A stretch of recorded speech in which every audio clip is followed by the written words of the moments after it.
네, 반갑습니다. DSA 김대웅 원장입니다. 이번 영상은 우리 면접 준비생분들, 그러니까 이제 필기 준비생분들도 미리미리 면접을 준비할 수 있잖아요. 그래서 면접 준비생분들을 위한 영화 드라마 리뷰 중에 이번에는 넷플릭스의 마이 네임이라는 드라마, 최근에 나온 거죠. 이제 여경이에요. 여경. 범죄 조직에서 신분을 위장시켜서 여경으로 들어가게 해서, 현실적으로 불가능해요, 그거는. 근데 여경이 되어서 이제 여경이 이제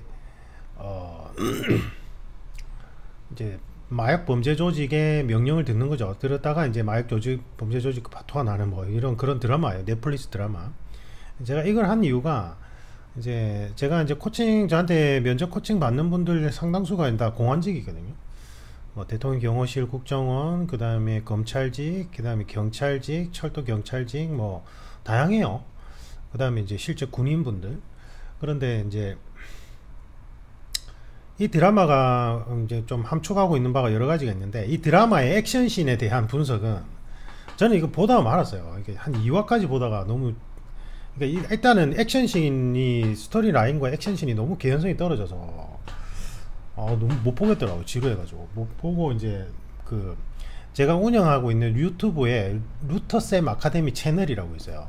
이제 제가 재능 기부 차원에서 현직자, 공안직 현직자 분들을 위한 이제 일반인한테 오픈했지만 칼리 동호회를 운영 중이거든요. 거기서 이제 제가 교육용 영상이 필요해서 만든 채널이에요. 루터쌤 아카데미 채널 링크 걸어 놓을게요, 유튜브에. 이제 거기 들어가시면 제가 뭐 여러가지 많이 올려놨어요. 공안직 현직자들한테 필요한 뭐 이제 예를 들면 여경이나 남경한테 필요한 이제 무술 수련 종목들, 그 다음에 뭐 무기로 공격이 들어올 때 어떻게 이제 판단하고 전략을 세워야 되는지, 뭐 이런 것들 이제 올려놓은 영상이 있으니까, 관심 있는 분들은 뭐 필기준비생도 들어가셔서 보시면 좋을 것 같고, 현직자도 보면 좋고. 이제 이 마이 네임이라는 드라마의 실제 액션씬의 이 합리성에 대한 부분은 거기 다 올려놨기 때문에 그건 다 생략하고, 일단 첫 번째, 제가 이 드라마를 보면서 딱 느낀 점은, 일단 제일 가벼운 것부터 이제 한번 체크해 봅시다. 일단은 여경분들이 이 드라마를 보고 환상에 빠지면 절대 안 돼요. 알겠죠? 여경 준비생분들이나 아니면 여경인 분들도 이 넷플릭스에 나오는 여자 주인공에 막 혼자서 일당백이에요. 뭐 맨손으로도 조폭들 다 제압하고, 막 삼단봉 들고도 조폭들 다 제압하고, 막 절대 안 돼요. 절대. 제가 이제 그게 왜 안 되는지 매우 합리적으로 루터쌤 아카데미 채널에 이제 설명했으니까 거기를 보시고.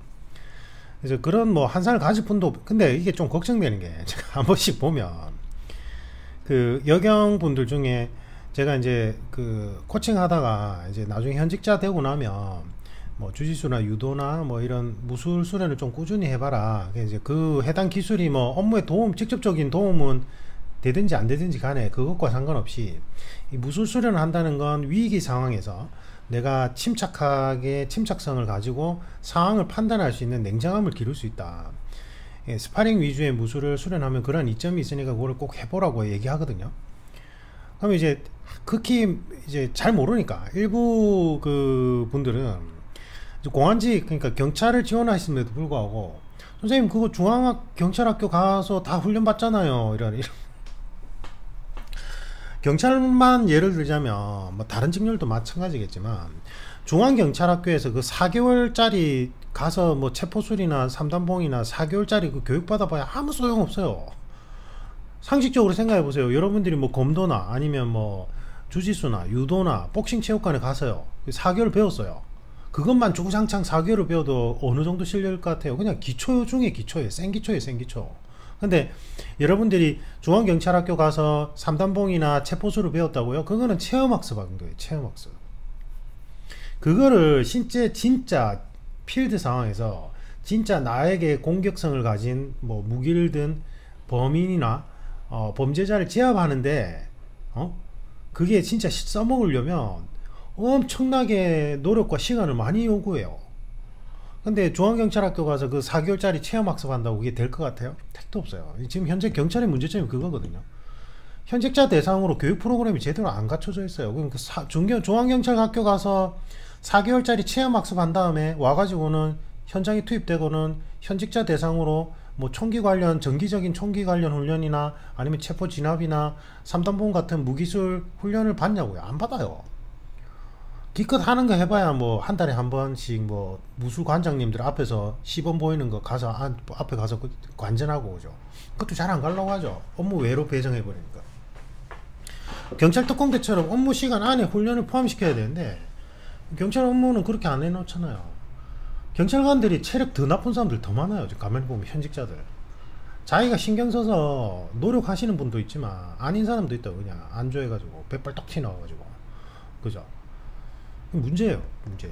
지금 이게 심각한 문제거든요. 그래서 이 마이네임이 나오는 이 여격처럼 절대 안 돼요. 택도 없어요. 택도. 택도 없고.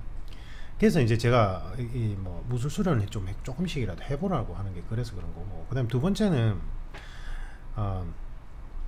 이렇게 침투할 수도 없어요. 그러니까 이제 18살 여고생을 자기 아버지 마약 조직의 두목급이었던 자기 아버지가 경찰한테 살해당했다고 착각을 하고는 이제 그 마약 조직의 두목이 이 여고생 18살짜리를 신분을 위조해서 경찰 시험을 치게 해서 경찰에 들어가게 하는데 머리가 똑똑한가 봐요. 그죠? 여경 시험 되게 힘든데 진짜 힘든데 오래 걸리는데 그죠? 제가 보면 보통 2-3년 걸려요. 평균적으로 여경 준비하는데. 근데 불가능해요. 그냥 요즘에 이름만 바꾸려고 해도 판사 허락을 받아야 되잖아요. 개명 신청한 것도 또 이제 뭐 사유도 적어야 되고 이래야 되는데 그 가짜 신분증을 가지고 와서 이 사람은 그렇게 신분을 세탁을 해서 경찰에 들어가게 하는 건 불가능하고 이런 건 가능해요. 장학생 그러니까 이제 경찰 준비하거나 사법시험 준비하거나 이런 사람들 미리 가난한 법대생일 때부터 이제 가난한 중고등학생일 때부터 계속 경제적인 지원을 해주는 거예요. 예. 뭐 붙을 수도 있고 안 붙을 수도 있지만 경제적 지원해서 그 친구들이 이제 법대를 나오고 뭐 사법시험 합격해서 검사로 가면 장학생이 되는 거예요. 그래서 뭐 보면은 뭐 삼성 일가 장학생 법조인들 중에 판검사 중에 삼성에서 지원한 장학생들 뭐 무슨 기업에서 뭐 LG에서 지원한 장학생들 있는지 없는지 몰라요. 근데 뭐 그런 카다 통신들이 있잖아요. 대기업에서 경제적인 지원을 해서 장학생 개념으로 만든 판검사들 뭐 이런 얘기가 나돌잖아요. 그거는 가능하죠. 현실적으로. 저도 그 비슷한 제안을 한 2번 받았거든요.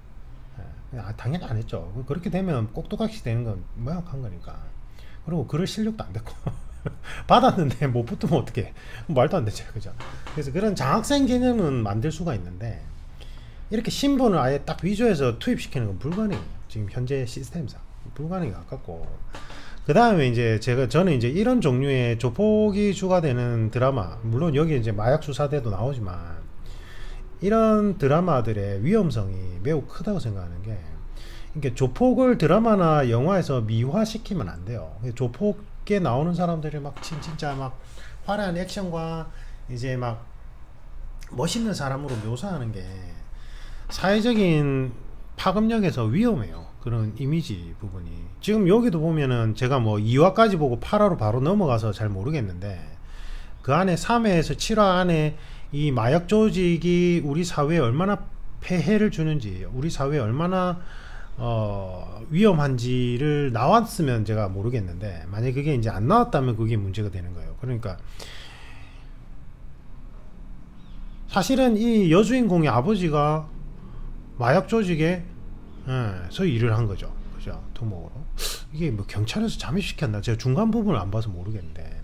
근데 어쨌든 여러분들이 이제 면접장에 들어가서 넷플릭스에 마이네임 봤냐, 그거 보면서 어떤 느낌을 받았느냐 했을 때 나와야 되는 부분들이, 이게 이제 자칫 조폭 미화로 흘러간다든지 아니면 여기에 이제 이 여주인공의 복수 쪽에만 초점을 맞춰버리면 이제 이 마약 조직에 대해서 그 심각성과 위험성을 잘 깨닫지 못하게 돼요. 물론 영화나 드라마가 무조건 계몽 목적이 있어야 되느냐, 그건 아니죠. 계몽 목적이 있으면 그거는 또 그거대로 문제예요.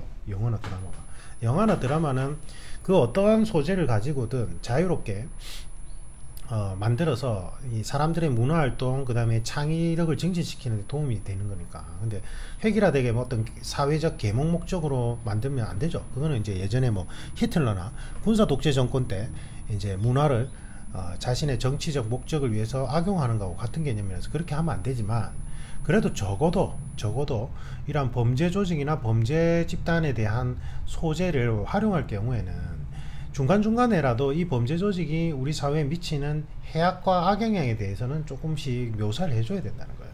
그거는. 그러니까 예전에 제가 이제 정우성 배우를 좋아하거든요. 우리 세대 때는 정우성 씨가 최고였어요. 지금 막 비트 이런 거 영화나 드라마에 보면 정우성 씨가 비트 영화를 하고 나서 자기가 이제 그런 종류의 영화나 드라마를 되게 자제했대요. 왜냐면 자기가 그걸 하고 나니까 뭐 형 멋있어요 하면서 뭐 오토바이 타고 다니려고 하고 막 손 놓고 오토바이 타는 거 따라 하려고 하고, 그 다음에 이제 막 일탈하는 게 마치 멋있는 것처럼 착각하는 청소년들이 나오더래요. 그러니까 그때 되게 놀랬대요. 자기가 영화 배우로 살아간다는 게 영화 배우에서 어떤 역할과 영화의 내용이 미치는 파급력이 엄청나구나, 그래서 되게 조심해야 되겠구나 이런 생각을 많이 했대요. 되게 사람이 이제 댐댐이가 된 분이죠. 그게 중요해요, 사실은. 그런 부분들이. 그래서 제가 다른 멤버십 영상에 보면 시사 이슈 분석할 때 이 공인의 개념을 자세히 설명하면서 이제 공인의 개념이 많이 확장됐는데, 우리 사회에서 어느 정도 파급력을 가지고 있는 위치에 있는 분들은 항상 일반인보다 높은 수준의 윤리의식이 필요로 한다고 하잖아요. 그런 개념이에요. 이제 영화나 드라마가 전 세계에 미치는 파급력이 워낙 크기 때문에 항상 이 영화나 드라마를 제작할 때 너무 가십거리 위주나 아니면 너무 선정적이거나 너무 일차원적인 내용 전달에만 머물면 별로 좋지는 않은 것 같아요. 그래서 좀 복합적으로 내용을 다뤄주는 게 좋지 않을까. 물론 이제 마이네임이라는, 제가 이 드라마를 3에서 7까지를 안 봐서 정확하게 잘 모르겠어요. 근데 어쨌든 이런 종류, 조폭이 소재가 되는 종류의 드라마에서는 이제 그러한 부분의 위험성을 항상 좀 자각을 해서 드라마나 영화가 제작되었으면 하는 바람이 있다는 거. 그게 있습니다. 그게 있고, 조폭을 미워하면 안 돼요. 그죠? 조폭은 그냥 범죄자에 불과해요. 아무리 명분을 갖다 붙이더라도. 맞죠? 어렵고 가난한 환경에서 자랐다고 해서 다 범죄자가 돼요? 다 조폭이 돼요? 그건 아니거든요.